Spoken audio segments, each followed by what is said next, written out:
Quero, iniciando os nossos trabalhos do dia de hoje, quero dar a minha saudação a todos os irmãos que aqui já estão, aos que estão em casa e acompanham, participantes deste culto a Deus, a nossa saudação muito especial em nome do Senhor Jesus, nesta manhã, que é amanhã também de gratidão a Deus por todas as bênçãos recebidas, não é? E agora mesmo a irmã Eva me comunicou de um acidente ocorrido lá na Bélgica com sua filha Elisângela, seu esposo Cristiano, residentes lá na Bélgica. Mudaram para lá, não tem nenhum ano, em função de trabalho e de serviço, foram transferidos para lá,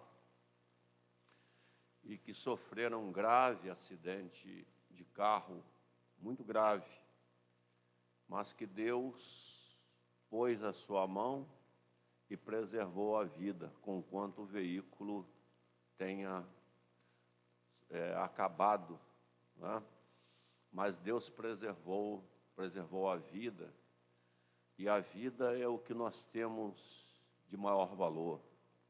Então a irmã Eva agradece a Deus e pede também que possamos, nesta manhã, estar agradecendo a Deus por esta grande bênção que Deus concedeu à sua família. Meus irmãos, vamos agradecendo ao Senhor, cantar o hino 188 de nosso cantor cristão, a nova do Evangelho. Já se fez ouvir aqui essa boa nova, que é a nova do Evangelho, que é sempre alvo de nossa mais profunda atenção, o Evangelho de Cristo.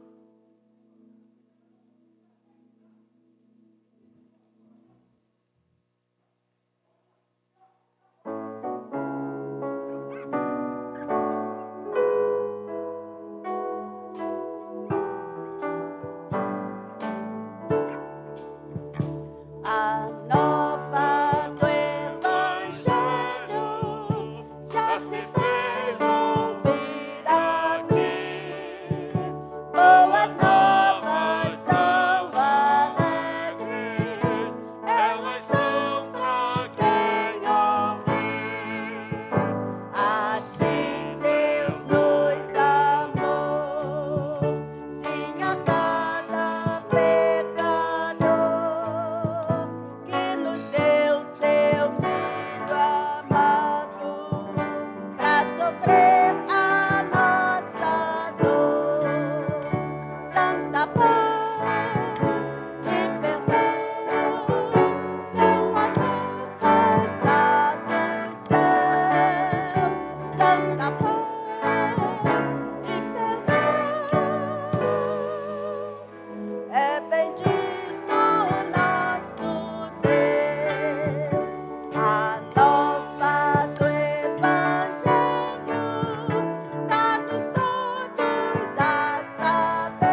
fraternidade dos crentes. Salmo 133 é o texto sagrado que estaremos lendo nesse instante, de início de nossos trabalhos neste dia.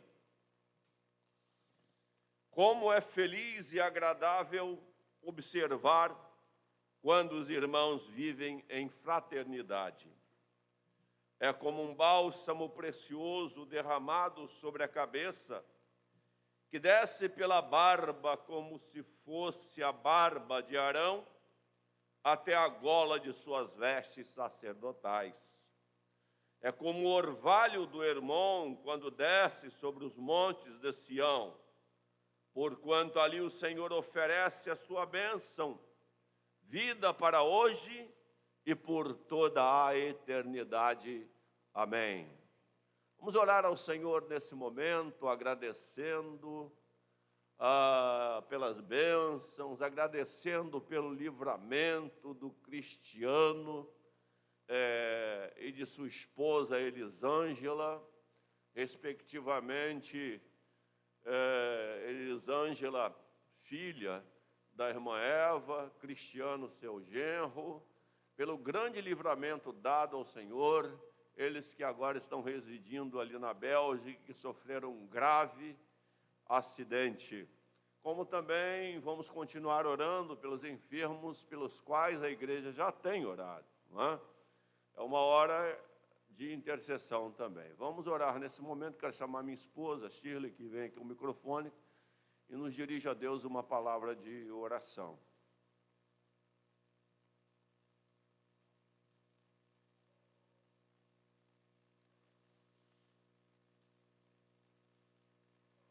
Assim como peço a direção também para esse momento de escola bíblica dominical e de culto ao Senhor. Pai Santo, nós louvamos ao Senhor porque temos o privilégio, ó Pai, de nesta manhã estarmos na Tua casa. Te louvamos ao Senhor pelo dom, Senhor, da vida. Te louvamos ao Senhor porque, Senhor, podemos estar cultuando a Ti, Senhor, com liberdade, Senhor. Ainda, Senhor, que com muitas das vezes, Senhor, sermos, Senhor, observados, Senhor, mas, Senhor, te louvamos, ó Pai, porque temos ainda esta liberdade de te cultuar, ó Pai, de ler a Tua palavra, de pregar a Tua palavra, ó Pai. Amém, Jesus. Te louvamos, ó Senhor, pelas bênçãos recebidas, Senhor, em nossas vidas, ó Pai. Agora, Senhor, queremos ser gratos a Ti, ó Pai, porque, Senhor, Tu livraste, Senhor, a filha, Senhor, da irmã Eva, assim como seu esposo, ó Pai, daquele acidente, ó Pai. Senhor, sabemos, Senhor, que, Senhor, Tu estavas ali presente, Senhor, com as Tuas mãos santas e benditas, Obrigado, meu Pai. Jesus. Te louvamos, Senhor, porque, Senhor, por Teu intermédio, Senhor, nada de grave aconteceu a eles, ó Pai. Deus. Te louvamos, ó Senhor, porque, Senhor, a Tua serva neste momento, Senhor, está aqui, Senhor, para Te agradecer, ó Pai, por muitas bênçãos, Senhor, que tem dado, Senhor, a ela, Senhor, e a família dela, ó Pai. Amém, Jesus. Te louvamos, ó Senhor, porque ela mesmo com dificuldade de andar, ó Pai, está na Tua casa, ó Pai. Como ela mesma disse, Senhor, muitas das vezes, Senhor, ela mesma, assim, é adoentada, Senhor, tem que ir a médico, Senhor, tem que ir a outros lugares, Senhor, como supermercado, Senhor, por que não estar na Tua casa, ó Pai? Ó Deus. Somos-te gratos, ó Pai, pela vida, Senhor, de cada um que nesta manhã pôde se fazer presente na Tua casa, ó Pai. Amém. Também somos-te gratos, Senhor, pelas vidas, Senhor, daqueles, Senhor, que neste momento, Senhor, estão ao alcance da nossa voz, ó Pai. Estão ao alcance, Senhor, da Tua palavra que vai ser pregada, Senhor, aos nossos corações, ó Pai. Te pedimos, Senhor, por essas vidas, Senhor, que Tu possas, Senhor, continuar abençoando a vida de cada um, Senhor, ouvinte, Senhor, nesta manhã, ó Pai. Que Tu possas, Senhor, continuar derramando a Tua graça, o Teu poder, a Tua misericórdia, Senhor. Te louvamos, ó Pai, por tudo, Senhor, e Te pedimos perdão, Senhor, pelos nossos pecados, ó Pai. Mas, Senhor, ainda, Senhor, queremos, Senhor, Te pedir direção pela escola bíblica dominical, ó Pai. Que Tu possas, Senhor, usar o Teu servo, Senhor, o irmão Cristian, ó Pai, para falar, Senhor, da Tua palavra, Senhor, e que possamos, Senhor, aprender cada vez mais de Ti. Em nome de Jesus, com perdão dos nossos pecados, Senhor, Te pedimos essas bênçãos e Te agradecemos. Amém. Amém, Senhor. Vamos passar o nosso momento de escola bíblica dominical, nesse instante, estudo da palavra do Senhor, nessa hora. Você, né, Paulo, hoje, né? Cristo é domingo. É porque, como aqui no domingo, a gente fica confuso, eu mesmo pensei que era Cristo hoje. Esse quinto domingo deixa a gente meio quebrado, né? Não é o último hoje, o último é domingo que vem.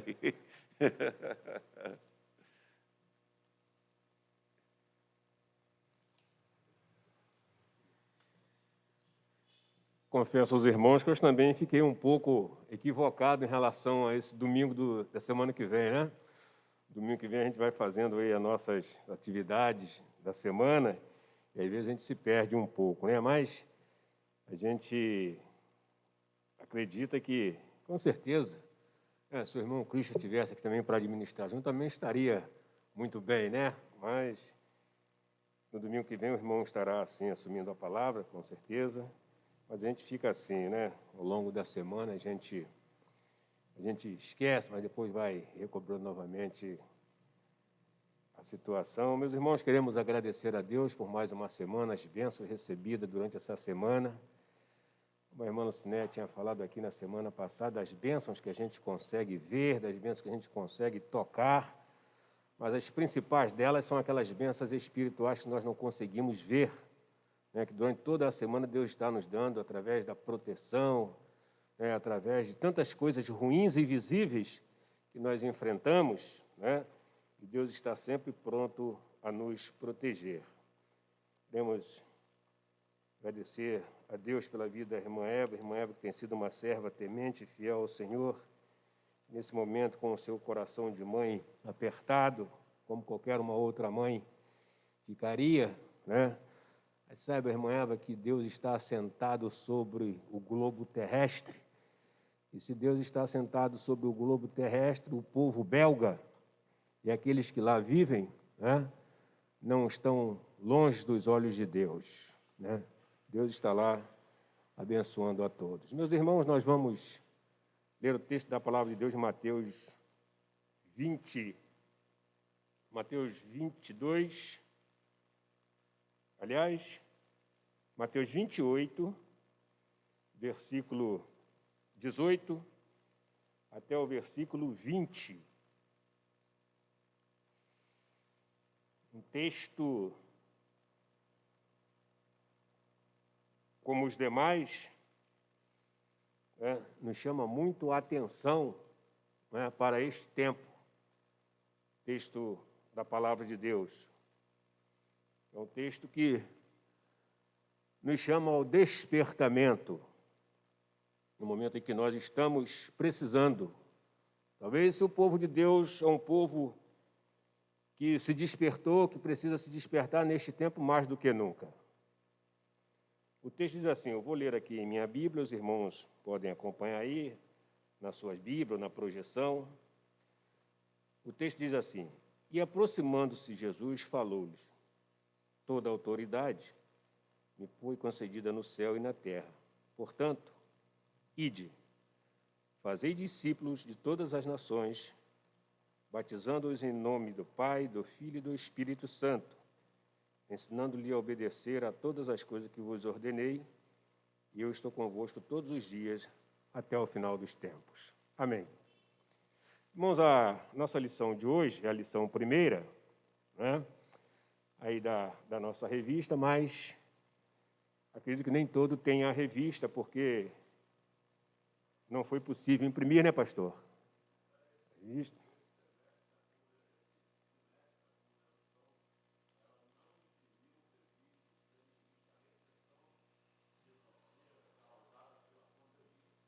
Ok.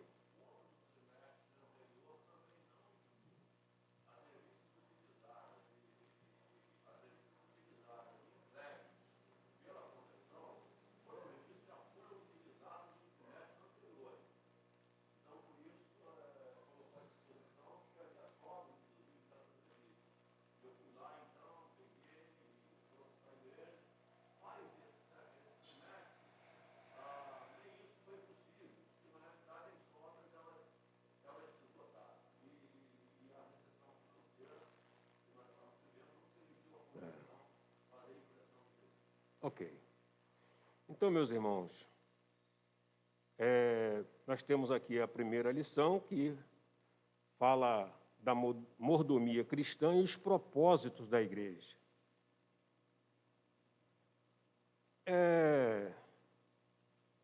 Vou colocar os irmãos à prova, porque, afinal de contas, nós estamos na escola bíblica dominical, né? E, às vezes, a gente levanta algumas perguntas, algumas questões, e talvez os irmãos não respondem, talvez por medo de errar, mas todo mundo erra, né? Nós todos erramos. E na escola é lugar de errar, né? A gente, às vezes, quando estamos aí na nosso colégio, na nossa sala de aula durante o ano, o professor ele coloca a matéria no quadro e depois ele explica a matéria. Entenderam? Se a classe ficar quieta, vai se entender que todos entenderam, né? Mas, às vezes, muitos têm dúvida. E, às vezes, quando vem um teste, quando vem uma prova, né, então complica a situação porque não tiraram a dúvida, né? Mas a minha pergunta agora é, o que é mordomia? É o nosso tema aqui. Levante a mão se você sabe o que é mordomia. Se você tiver com medo de errar, não tem problema, né? Se você sabe, levanta a mão, pode explicar, né? Nós vamos aprender todos juntos aqui. Ninguém se manifesta, então vou dizer o que é mordomia. Mordomia hoje para a sociedade, né, como os irmãos já ouviram, pode-se dizer que mordomia é alguém que está com o boi na sombra, né? Come e dorme, né? Que não faz nada, não precisa fazer nada, né? Olha, fulano, poxa, come e dorme, não faz nada, está na maior mordomia, né? Mas mordomia não é isso, não. Mordomia não é de uma pessoa que fica à toa, não. Mordomia ela é uma função desenvolvida por alguém até que tem muita responsabilidade, né? Por alguém que recebeu de alguém confiança para assumir seus negócios, coisas alheias, né? Então, uma pessoa digna de ser confiada para assumir todas aquelas coisas ali. Então, mordomia é alguém que desenvolve uma função, é um administrador, é um mordomo, né? Com muita capacidade, com muita responsabilidade, para poder assumir tudo aquilo ali, né? Então, nós somos mordomos de Cristo, dentro dos propósitos da igreja, né? Dos propósitos de Deus. E o que vem a ser propósito? Propósitos são objetivos, né? São projetos, né? E quais são os propósitos de Deus para a igreja nesse momento? O que vem a ser os propósitos de Deus nesse momento para a igreja? É alcançar, é buscar, né, pessoas. Esse é o propósito da igreja do Senhor para esse momento, em que a igreja ela se levante para alcançar pessoa, para buscar aquilo. Então, esse é o propósito, é o objetivo da igreja de Cristo nesse tempo. Então, o autor ele coloca aqui o seguinte: quais são os objetivos, ou as pretensões, né, ou as ideias da igreja para esse tempo, né? Quais são os objetivos da igreja de Jesus neste mundo, né?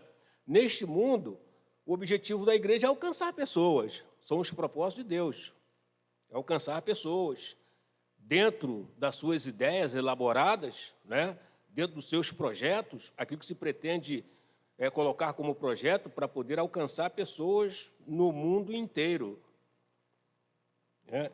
Então, é relevante dizer que a igreja não se fundamenta e nem se deriva meramente de sua membresia, mas daquele que é o seu cabeça, Cristo, para ser reconhecido como uma igreja de Jesus. Esta deve reproduzir o discurso de Jesus, ou seja, essa igreja, ela deve exibir, ela deve mostrar, ela deve novamente, né, mostrar os ensinos de Jesus, mostrar o discurso que Jesus fez em relação à pregação, né, para poder ganhar pessoas para o seu reino, não? Então, é preciso ter bastante clareza, né, diz o autor, no que tange, ou seja, no que diz respeito aos objetivos da igreja no mundo. E, para não errar, devemos concentrar no ensinamento de Cristo, que é a própria palavra. Assim, cabe a pergunta: o que estamos fazendo para a igreja onde congregamos esteja atenta ao projeto de Jesus para ela? Precisamos refletir a fim de que esses objetivos sejam consoantes ao que Jesus propôs, ou seja, ao que sejam parecidos, né, ao que Jesus propôs à igreja. Esses objetivos, né, que é alcançar pessoas, que é de pregar o evangelho, de acrescentar o reino de Deus, seja parecidos, né, com o que Jesus propôs no seu tempo de ministério. Então, nós vamos ver alguns objetivos deste mesmo propósito da igreja, né, que devem permear as ações da igreja nas mais diversas áreas de atuação por meio da sua comunidade local, ou para além dela, ou com um propósito missionário. Né? A igreja ela trabalha no local, fora do local, ou seja, no local onde ela está, em todo o município, em todo o estado, em todo o Brasil e fora do Brasil também, a palavra de Deus. Porque o texto nos diz com muita clareza, o texto que nós lemos, ide e fazei discípulos de todas as nações. Quando o Senhor disse todas as nações, não fica ninguém de fora. Em todo o mundo, está aí engajado todos os países do mundo. Então, a palavra de Deus ela é universal, ela pega todo o mundo, né, e todo o mundo precisa ouvir da palavra de Deus. Então, o primeiro objetivo aqui do propósito, né, o primeiro propósito aqui da igreja, né, colocado pelo Senhor, é a evangelização. Né? Sim.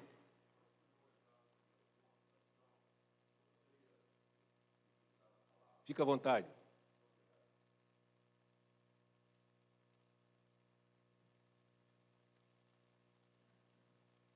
Obrigado, Paulo. Eu quero fazer uma referência aqui a uma palavra que o autor coloca aqui, no primeiro parágrafo.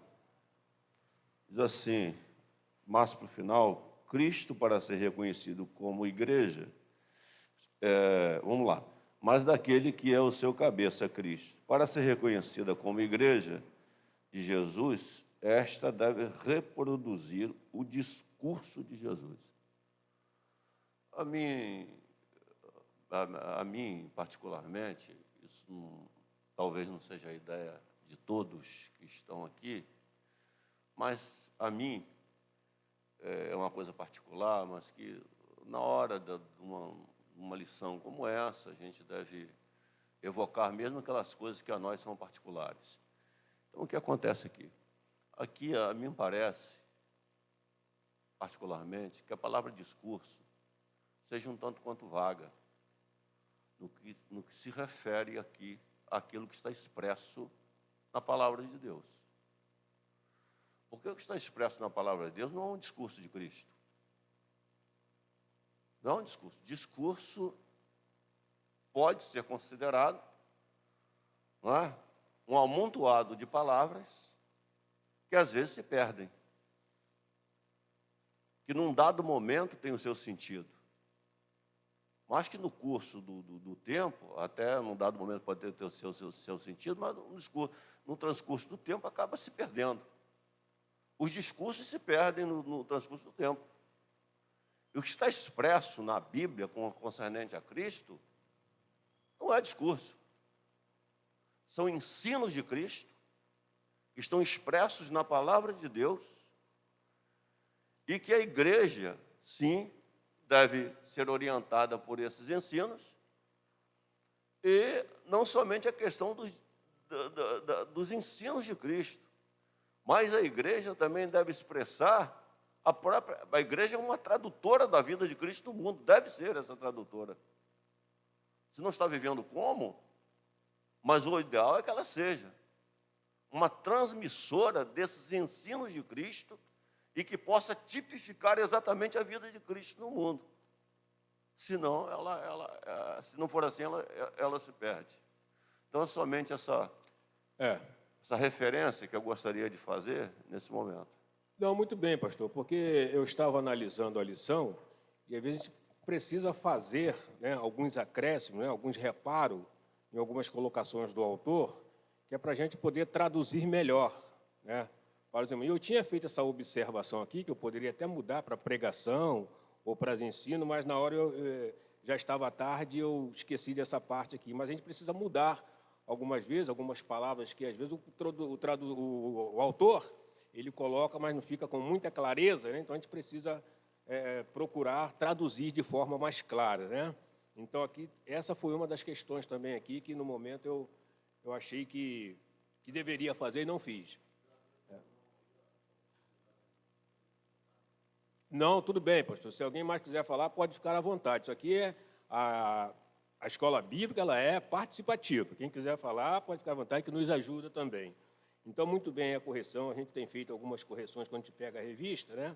Que às vezes o autor coloca lá uma palavra mais complicada, que fica ruim até mesmo de se entender lá dentro do parágrafo, né? Então, a gente faz algumas correções para poder os irmãos não ter dúvida daquilo que está sendo falado. Mas o primeiro objetivo aqui da igreja, né, é a evangelização, né? Então, a igreja é um grupo de pessoas salvas por Cristo, né, que promove a proclamação da redenção, né, aos perdidos por meio da evangelização. Ao evangelizar, os cristãos estão se despojando do seu tempo, dos seus bens, estão aplicando seus talentos em adoração a Deus, sendo canais de graça divina. Ou seja, se despojando. Os irmãos, quando estão se despojando dos seus tempos, do seu tempo, os irmãos estão privando do seu tempo, tirando o seu tempo e dando para Deus, né? Os irmãos estão tirando o seu tempo que você tem e aplicando nos trabalhos de Deus, né? Na área da evangelização. Aqui, quando se coloca em evangelização, coloca-se o geral da igreja, né? Em todos os aspectos, né? Então, a evangelização dos perdidos, né? Aqueles que estão perdidos no mundo, os irmãos, são tarefas de todo na igreja e em todo o tempo, né? É bem verdade que nós temos hoje, né, a tarefa de todos, né, como igreja, mas nós temos, né, pessoas que hoje, por uma questão e outra, não pode sair, não pode andar, por uma questão de saúde e outras mais, né, mas esse percentual, né, é pequeno em relação ao percentual que tem condições de trabalhar na pregação do Evangelho para o Senhor, não é? Então, o Evangelho aqui, ele engloba, né, todas as questões que diz respeito ao trabalho da igreja, né? Talvez você não tenha condições de sair à rua, né, mas você tenha condição de ajudar em outro departamento da igreja, né? Talvez você não pode, claro, subir um morro, mas existe tanto trabalho em outras áreas na casa de Deus que às vezes a gente pode contribuir, né? Então, na verdade, o que é a evangelização? O que vem a ser evangelização para nós hoje como igreja, né?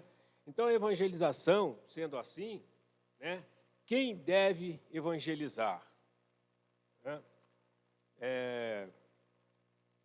Eu lembro que o nosso saudoso, né, irmão Melaíno evangelizou até os seus últimos dias, né? Aquele homem, ele tinha a preocupação de todos os dias lá em casa, ou até mesmo no meu serviço ali, na época eu trabalhava com o irmão Antônio, a irmã Belminda, ele ia para lá para mim estudar a palavra de Deus com ele. E quando ele não podia mais, ele falou, olha, agora você vai lá em casa. Eu ia na casa dele todos os dias.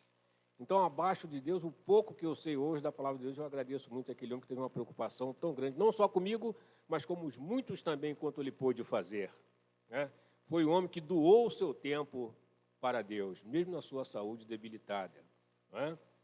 Então, obviamente, nesse ponto, creio que já está mais claro, irmãos, bem mais claro, que todos os cristãos verdadeiros devem evangelizar. E é comum as pessoas, muitas das vezes, pensarem que o evangelismo é uma obrigação do pastor, do missionário, né? Ou das pessoas mais extrovertidas da igreja, né? Porque, às vezes, quando se vira uma pessoa extrovertida dentro da igreja, né, então se coloca que aquela pessoa tem uma agilidade melhor, tem uma destreza melhor para falar, é uma pessoa que, poxa, ela é espontânea, não é? Ela fala, ela brinca, ela ri, então acho que essa é a pessoa mais adequada para pregar o evangelho. Não, nada disso. Porém, todos nós devemos nos comprometer de alguma forma com a evangelização. Então, existem muitas formas. Você não precisa ser uma pessoa que brinca, você não precisa ser uma pessoa que fala muito, né, para pregar o evangelho, que mesmo porque evangelizar não é falar muito, né? Não é você falar demais, né? Existem poucas palavras, você pode pregar o evangelho para uma pessoa. É claro que se estende, se a pessoa quiser saber mais, se a pessoa quiser se alimentar mais, então você vai um pouco mais adiante. Sim, irmão Cristian? Ontem eu estava ouvindo uma mensagem do pastor Hernandes Dias Lopes, uma coisa que me chamou a atenção e às vezes a gente fica refletindo, né? Ele estava falando sobre a passagem de Paulo, na vida de Paulo, que ele foi preso, né? E Paulo realmente foi um preso político, né? E foi levado ali a Roma. Chegando lá, ele foi preso, né, atado. E havia uma guarda especial, a guarda pretoriana, que fazia a guarda dele. E, ao mesmo tempo que ele estava preso, um desses guardas fazia um revezamento para estar preso junto com ele, vigiando ele. E, nesse momento, o que ele fazia? Ele evangelizava. Ele levava a palavra àquela pessoa. Então, naquele momento ali, ele nunca teria oportunidade, se não fosse aquelas circunstâncias, de evangelizar a guarda. E ele ali, né, sabendo daquilo que Deus queria fazer, né, pelo menos ele entendeu assim, e o texto sagrado nos dá a entender assim.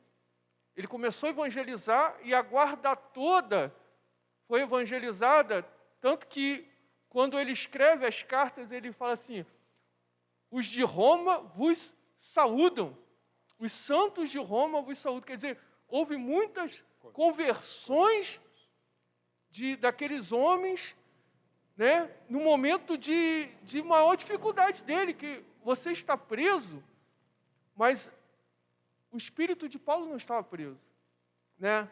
Ele estava em dificuldade, mas ele entendia qual era a sua missão, entendia que era importante ele evangelizar apesar de todas as circunstâncias. E às vezes eu fico pensando assim, eu fico envergonhado comigo mesmo, porque às vezes é uma dor, às vezes é uma doença, às vezes é um trabalho, é uma falta de tempo, e a gente deixa de evangelizar. Deixa de trazer uma palavra a uma pessoa e, de repente, é aquele momento ali mesmo que Deus quer te usar para falar do Evangelho. Obrigado, irmão Cristian. E realmente, sim.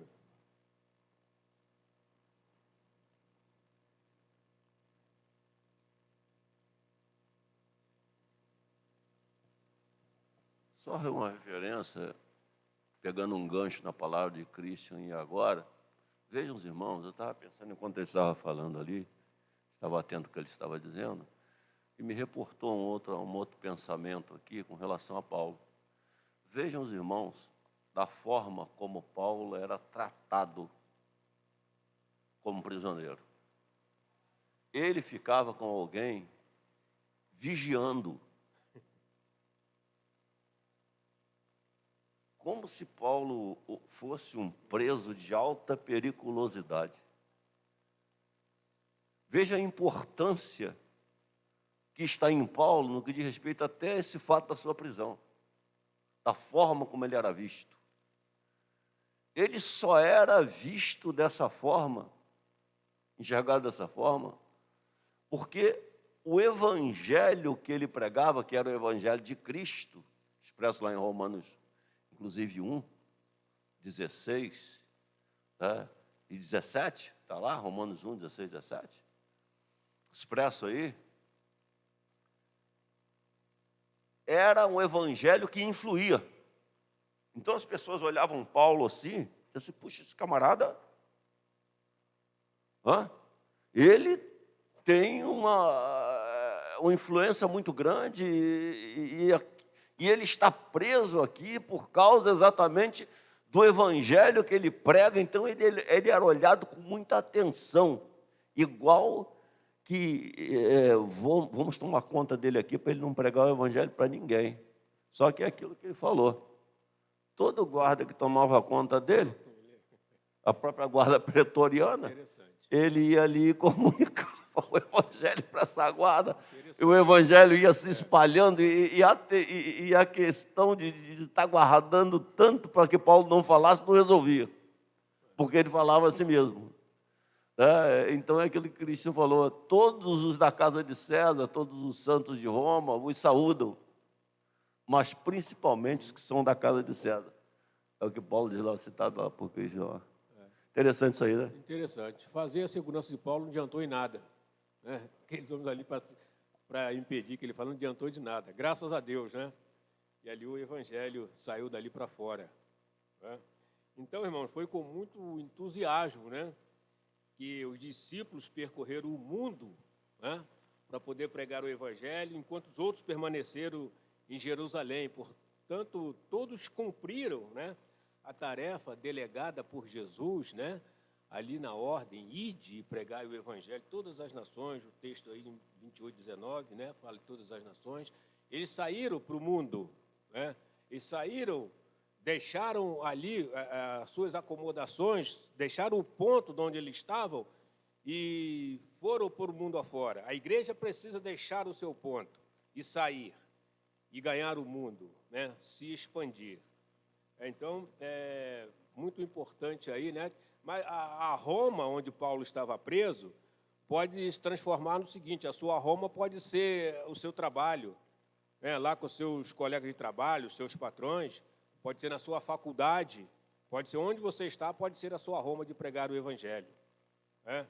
E principalmente os colegas de trabalho, essa turma que nós temos uma proximidade muito grande, né? Nós vivemos mais tempo com essas pessoas do que com a nossa própria família, né? E volta e meia nós temos a oportunidade de entrar com um assunto, de uma coisa até muito devagar, né? Bem tranquila, né? Para que também a gente não vai também fazer com que expulsem a pessoa, né, daquilo que nós temos a falar. Certamente Paulo trabalhou cada um soldado daquele ali com muito cuidado, né? Com muita tranquilidade para poder fazer com que eles entendessem aquilo, senão eles poderiam sair dali e voltar com o resto da guarda e botava tudo a perder, né? Então, meus irmãos, o segundo ponto aqui, o segundo objetivo é missões, né? Missões. Então, podemos dizer que evangelizar é contar, né, sobre o Senhor Jesus para outras pessoas. Todo crente pode partilhar sobre a salvação que há em Jesus, né? Missões. A igreja deve compreender a amplitude do seu compromisso com Cristo, bem como o seu papel de participar do propósito de Deus na expansão do evangelho ao redor do mundo, né? Então, quer dizer, a igreja deve compreender, né, a expansão, né, no propósito dela mesma, de buscar, de alcançar pessoas no mundo inteiro, né?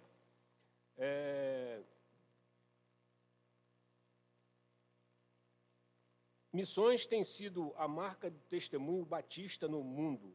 Isso se evidencia pelo fato de os batistas terem a Bíblia Sagrada como única regra de fé e conduta, e, sobretudo, pelo ensinamento bíblico junto à obra missionária. Um povo que não seja missionário não é povo de Deus. Uma igreja que não seja missionária não é igreja de Cristo.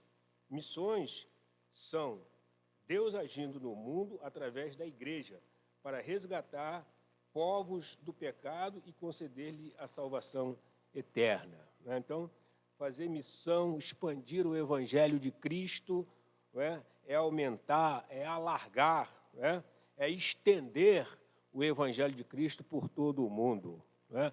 E se nós não podemos sair daqui do Brasil para percorrer o mundo, né, o nosso mundo é aqui, onde é que nós estamos. O nosso mundo é dentro da sua casa.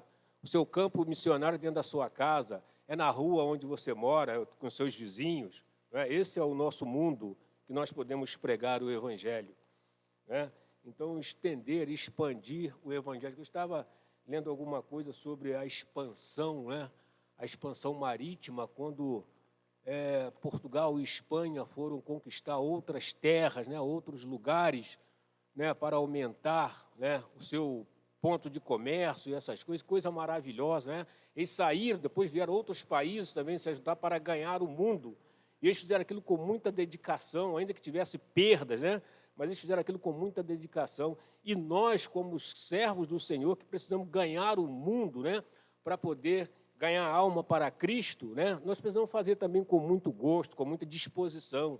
Ainda que haja perdas, né? Ainda que haja coisas que nem sempre também a gente vai ser feliz na nossa jornada, e não somos felizes na jornada da caminhada do Evangelho, encontramos obstáculos pela frente, mas vale a pena fazer missões. E missões são iniciativas religiosas destinadas a propagar os princípios do cristianismo, né? Entre os povos não monoteístas, ou seja, é missão da igreja pregar o Evangelho de Cristo às pessoas que não conhecem Deus como o único Deus, né?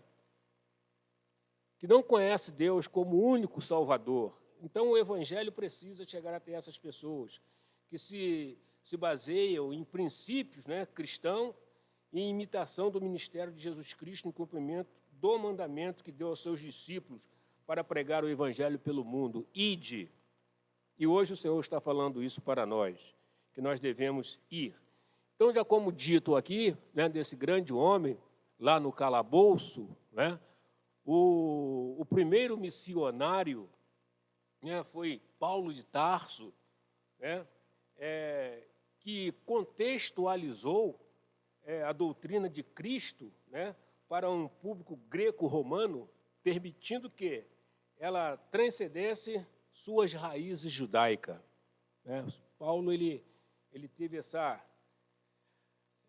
liberdade, essa autoridade dada pelo Senhor, né, de pregar o Evangelho e de vincular o conhecimento da origem da sua palavra e da aplicação àqueles gregos romanos, né, e por aí afora. Então, também nós temos essa responsabilidade como missionário, né, cumprir o mandamento do Senhor, para que nós possamos a cada dia evangelizar. Irmãos, a gente que evangeliza, né, quando a gente evangelizamos, nós temos a certeza, né, que nós estamos passando para as pessoas aquilo que nós recebemos do Senhor, né, a salvação eterna.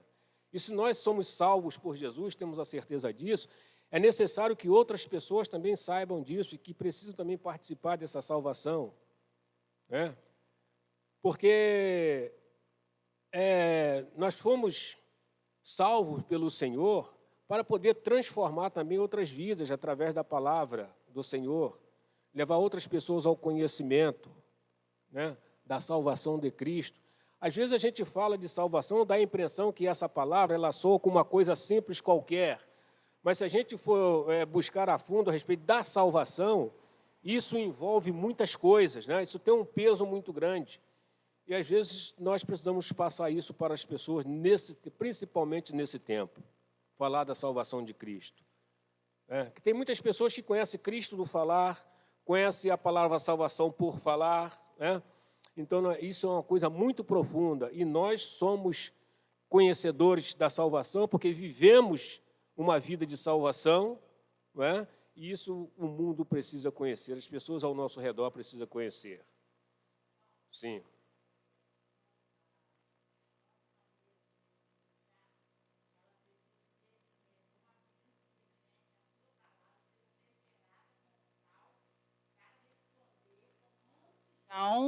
E falar da esperança que há em vós. Esse versículo não sei se está direitinho, mas é assim, né? Porque muitas das vezes a disciplina é uma maneira da gente confrontar algumas coisas, mas a disciplina ela não pode ser, na hora de disciplinar, magoar, entendeu? Você pode confrontar os assuntos, você pode falar, mas evitar de magoar as pessoas. Não, claro. E, geralmente, quando nós vamos evangelizar as pessoas, nós temos que tomar esse cuidado de levar a pessoa ao coração alegre, sem, né, responder com mansidão para falar da razão da nossa fé, com temperança, porque muitas das vezes não podemos magoar, entristecer aquele coração que já está abalado, né? É claro, né? Pode falar, irmã Marisete. Falar de Jesus para as pessoas que não conhecem é difícil, mas a gente dá um exemplo que Deus faz na nossa vida é outra. Vou contar rapidinho, eu trabalho numa casa há 22 anos. Quando eu cheguei lá, ela ia muito no cemitério, levar flor para o marido dela, e o marido dela estava na escuridão, e as flores, as velas, que fazia o marido dela ter uma vida em paz. E ali foi difícil eu lidar com ela ali, né? Mostrando para ela que a gente tem que tomar decisões em vida. Depois, tem 2 caminhos. Foi muito difícil eu falar isso para ela. E fui dando o meu testemunho para ela, o que Deus faz, e por aí foi. E, com o tempo, eu quebrei o santo dela, que ela tinha um santo lá, e eu chorei muito, falei, agora ela vai mandar eu embora. O santo caiu e quebrou a cabeça. E para mim falar para ela que... aí eu disse para ela, e agora a senhora vai me mandar embora? Aí eu falei sim. Aí foi nessa oportunidade que eu falei de Jesus mais uma vez para ela. Aí ela falou, não tem importância não, eu vou colar. Eu colando vai ficar no mesmo lugar. Eu falei, pois é. Olha como que é as coisas. A senhora está adorando uma imagem que cai e quebra. Mas Jesus não. Se a senhora buscar Jesus, ele não quebra. Ele é um maravilhoso, ele faz milagre na nossa vida. E comecei a falar de Jesus para ela. E ela foi entendendo que esse Deus faz milagre. Não é o santo que está ali que faz milagre. Aí, outra vez, ela foi na mesa de cirurgia, ela foi para operar, e ela viu Jesus na sala ali, na mesa de cirurgia. Isso é um milagre imenso que Deus fez na vida dela. Ela falou com os médicos, corri para lá, corri para cá, e ela prontinha para fazer a cirurgia em tudo. Aí o médico falou assim, não, vem cá, vamos conversar ali. Chamaram o outro, mas não é os médicos, é Jesus que impediu ela ali fazer aquela cirurgia, que ia operar ela à toa. Não era coisa para ser operada, Jesus que estava operando ela ali. Olha, os médicos juntou, chamaram no corredor, falou, tira ela da mesa da cirurgia. Ela não vai operar. Até hoje, ela está curada. Então, isso eu falei para ela, a senhora crê que Jesus foi ali? Não foi homem, foi Jesus que foi ali, usou aqueles médicos para não operar a senhora, mas Jesus operou a senhora. Então, eu estou testemunhando para ela, estou mostrando para ela, e ela está tendo o coração quebrantado, e eu fico muito feliz por isso. Amém. Pode falar, pastor.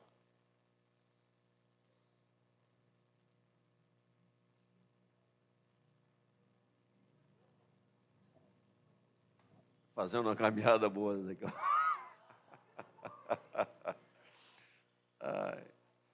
Irmãos, a questão referida pelas irmãs aí que se liga, e a questão que nós estamos tocando, que se liga à evangelização, fator fundamental para a vida da igreja é a evangelização. A igreja é aquilo que o autor colocou lá no princípio. É a evangelização, a igreja é motivada pela ação evangelizadora, tá? Pelo cumprimento do ID de Jesus. Mas há uma coisa muito necessária nesse processo todo. Se chama vida. Vida. Vida. Porque não resolve falar do que se não vive. Com certeza. Não resolve falar do que se não vive. O grande prejuízo ao evangelho na vida de uma comunidade é justamente a comunidade perceber que aqueles que vivem na igreja, que andam com a Bíblia embaixo do braço, não vivem conforme o procedimento adequado no que diz respeito àquilo que dizem professar. aquilo que professa. Não há coerência. E a comunidade, isso em quaisquer lugares. E a comunidade vê. A comunidade lê. A comunidade percebe. E diz assim, ué, mas fulano vive lá, naquela igreja, anda com Bíblia debaixo do braço, e está procedendo assim. Isso desprega o Evangelho. A Bíblia diz que nós somos o bom cheiro de Cristo nos que se salvam e nos que se perdem. Então, a responsabilidade de quem? Do cristão é muito grande. Porque a nossa vida precisa ser coerente com aquilo que nós professamos. Senão, não existe crédito da parte das pessoas. Senão, não há crédito. Senão, há de se ouvir aquele provérbio popular. O que você faz, fala tão alto, que eu não consigo ouvir o que você diz. Então, isso é de uma responsabilidade muito grande. Se prega o Evangelho com vida e com palavras. Vida mais importante ainda do que palavras, porque os dois precisam andar juntos. Com certeza. Aquilo que Paulo pregava, não somente de palavras, mas com sua vida, e os bereanos concluíam, né? Ia lá conferir lá e, não, esse camarada aí... Né? Então, a gente, realmente, mais do que palavras, a vida ela tem uma importância muito grande na pregação do Evangelho. Às vezes você não prega de palavra, mas prega com o seu modo de viver, né? É mais fácil alguém perceber você como cristão na forma que você vive do que com o que você fala, né? Então, isso tem uma influência muito grande. Terceiro ponto, terceiro objetivo aqui da igreja, né, do propósito de Deus é a adoração, né? Então, nós vamos ler aqui que a igreja compreende o significado do culto cristão e, por meio dele, cada cristão participa voluntariamente e com alegria e em sacrifício vivo, conforme Romanos 12:1. Portanto, irmãos, rogo-lhe pela misericórdia de Deus que se ofereçam em sacrifício vivo, santo e agradável a Deus. Este é o culto racional de vocês. Portanto, adorar a Deus é uma necessidade existencial de todo ser humano, mesmo que muitos ainda não tenham consciência disso. Paulo está dizendo aqui que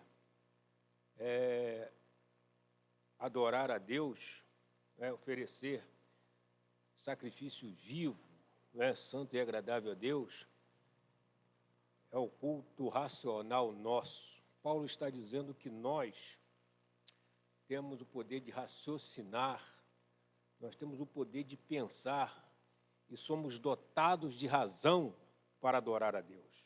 Temos razão para adorar a Deus ou não? Temos ou não? Está tão baixo. Temos ou não? Irmãos, nós temos razão para adorar a Deus todos os dias, em todo momento.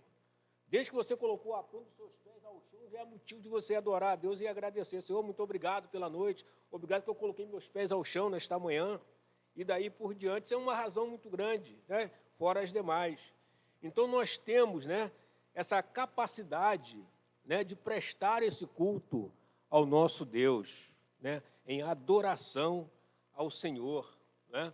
E adoração é uma ação, né, de adorar, de prestar culto, a um ser superior, é uma homenagem, né?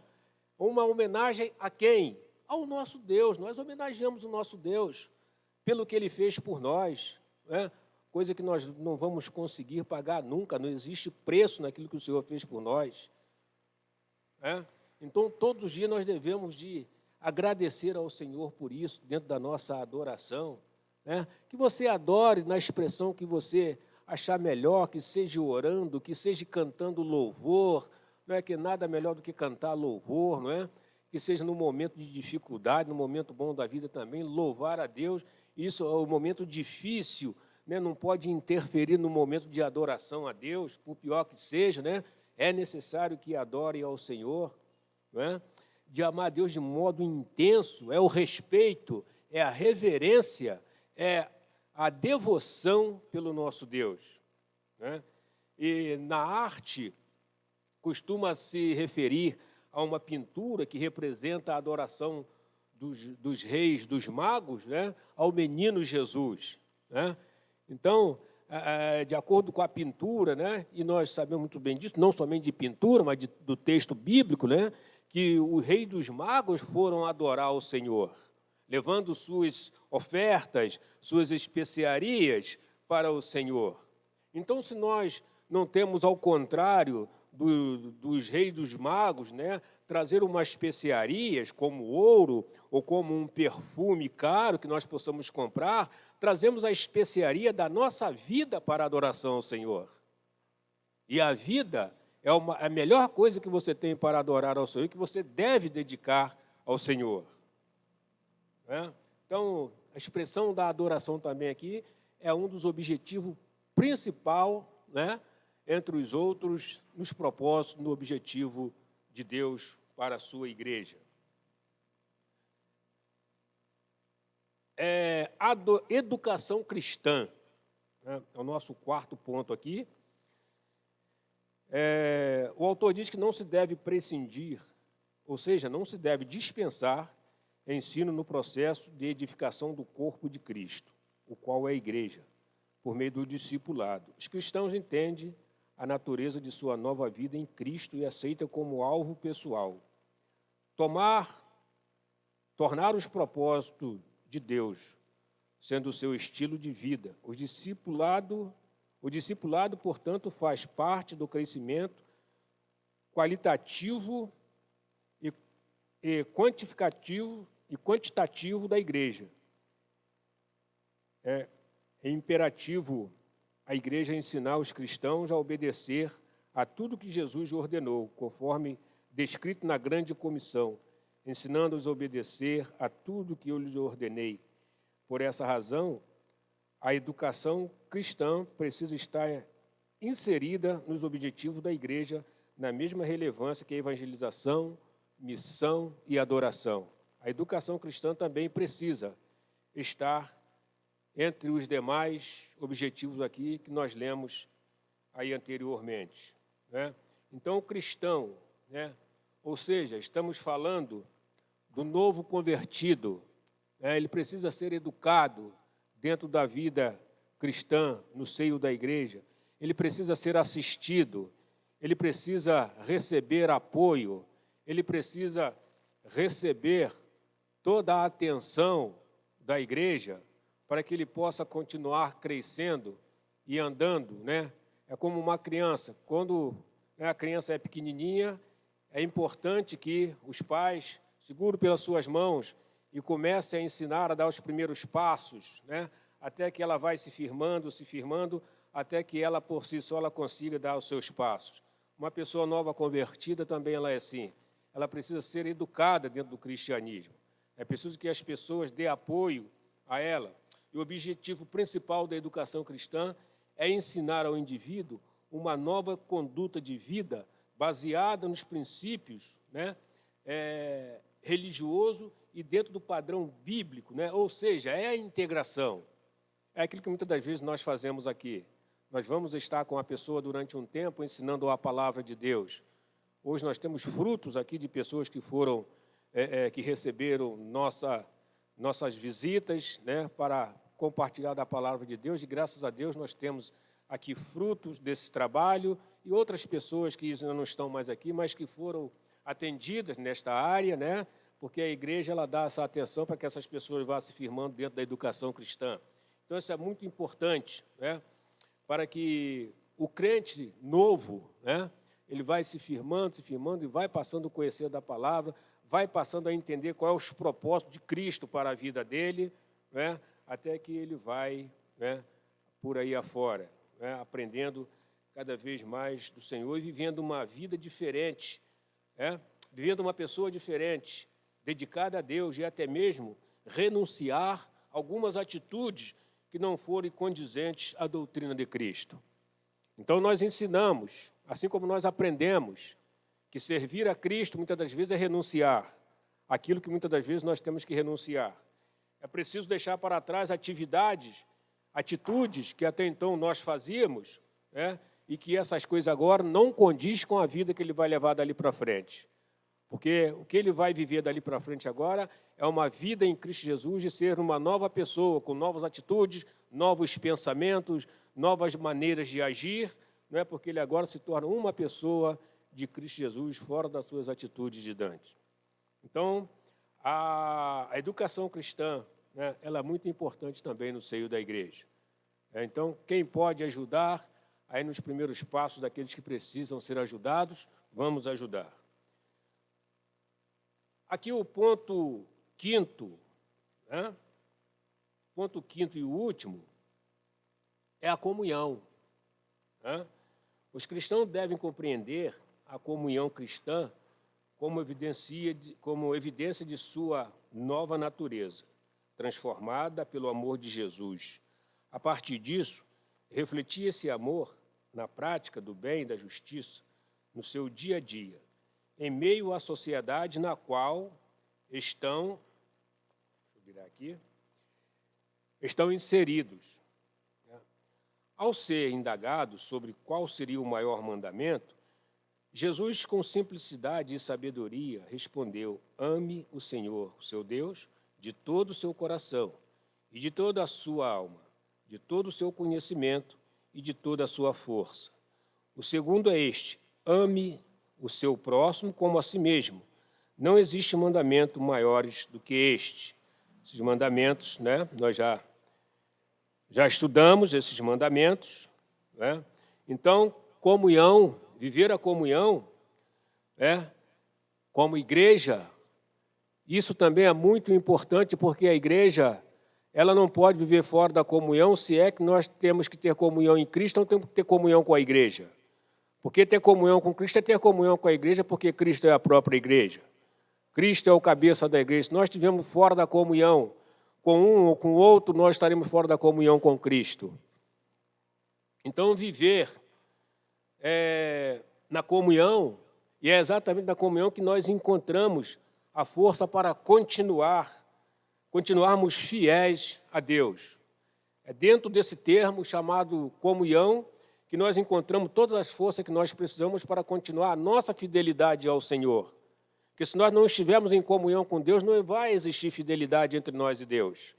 Nós vamos continuar, né, mesmo sendo infiéis. E muitas das vezes nós somos infiéis, né? Então precisamos procurar ajustar essa questão da comunhão com o Senhor e, com certeza, aos nossos irmãos. É através da comunhão que Deus nos estimula ao amor e às boas obras, né? Não existe boa obra sem o amor, né? Se você faz uma boa obra por fazer, talvez achar que é mais uma coisa que está inserida no seu dia a dia, está inserida na sua agenda para você cumprir, e se não tiver amor nisso, não adianta nada, né? É inválido o seu sacrifício. É através da comunhão que Deus nos chama a atenção para nossas falhas, nossas irresponsabilidades, né? Às vezes é através da comunhão que Deus quer nos corrigir, né, para nos levar à nossa responsabilidade para com eles e para com todo o seu querer, né, ou para um com os outros, né? É nessa falta de comunhão que nós temos com nossos irmãos, muitas das vezes, onde isso, às vezes, acrescenta tanta coisa, acrescenta egoísmo, acrescenta uma série de coisas, né? E é exatamente nisso que Deus está nos chamando a atenção, né? Que isso é uma coisa que, se isso está nos atrapalhando a ter comunhão com o nosso próximo, com certeza, irmãos, está nos atrapalhando a ter comunhão com Deus. E se essas coisas que nos atrapalham a ter comunhão com o nosso irmão, com o nosso próximo, não é? Isso também nubla, né, os olhos de Deus, a ponto de não conseguirmos nos comunicar e ter uma comunhão, ter uma paz com Ele, né? Então, meus irmãos, que Deus nos abençoe, e que nós possamos, né, pregar o Evangelho, expandir o Evangelho de salvação do Senhor. É bem verdade que nós precisamos fazer muito mais além do que aquilo que nós estamos fazendo. E nós precisamos trabalhar algumas formas, algumas ideias, né, que modifique um pouco mais daquilo que nós estamos fazendo. Claro, nós fazemos, né, estamos aí sempre, né, agora ultimamente nós estamos um pouco parados, mas nós já vamos voltar às nossas atividades fora da igreja, né, mas nós precisamos ampliar isso de uma forma mais específica, né, para que a gente possa alcançar pessoas da rua, pessoas de casa. Nós precisamos elaborar projetos, né, trazer novas ideias, novas estratégias para aplicar dentro da área do evangelismo, para que nós possamos ganhar quem passa na rua, vizinhos, né, fazer a nossa Roma aí nas casas, elaborar um projeto que a gente possa alcançar aqueles que estão fora e aqueles que estão dentro de casa. Que Deus nos abençoe. Obrigado a todos.